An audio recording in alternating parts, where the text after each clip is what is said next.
MAPS Coach Kara Moll, and I have the honor and privilege of teaching the MAPS Foundational Fast Track Program, MAPS Language of Sales.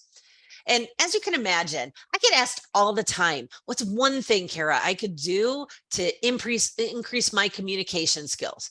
The answer is very simple. It's ask powerful questions. Now you might be thinking, well, of course, ask powerful questions. Well, powerful questions, the way we define them in language of sales, is that they're open-ended, they're thought-provoking, they seek clarity, and they're solution-oriented. We're looking for a solution.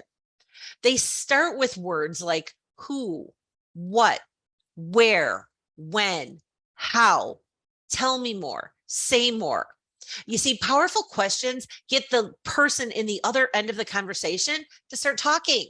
And when they're talking, they're giving you an insight as to what they're thinking. And that's the jumping off point for a solid conversation and a solid relationship.